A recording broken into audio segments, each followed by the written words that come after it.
dari sana sampailah ke sana. Aku tengok je apa hal lemau sangat ni. Bukan apa. Sekarang tengah raya.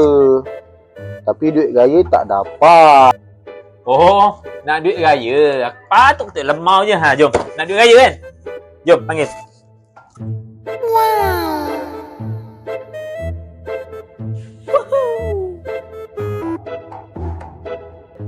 Oh, korang nak duit raya eh?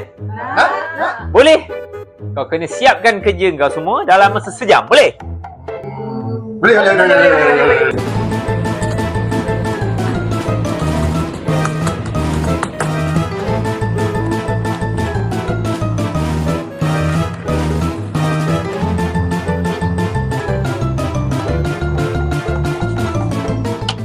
Dah siap? Dah, settle. Ente nampak ini tin? Ente kena golek dan berhenti kat mana? Itulah duit korang. Faham?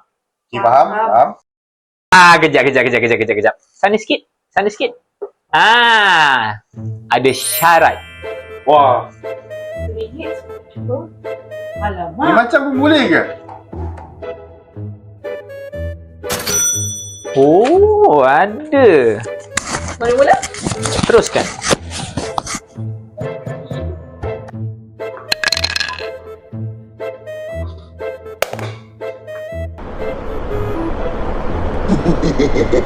Next. Tadi tak berjaya. Next. Mana Cik Tuan letak kipas tu?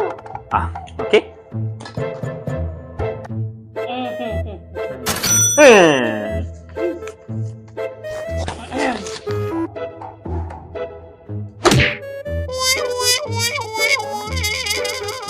Alamak Tuan, mana boleh macam ni?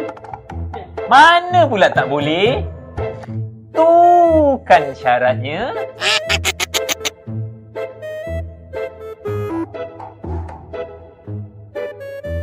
Nak duit raya? Teruskan.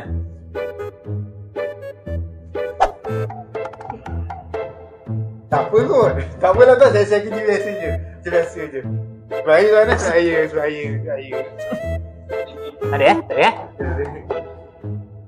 Ini duit. Ana yang punya.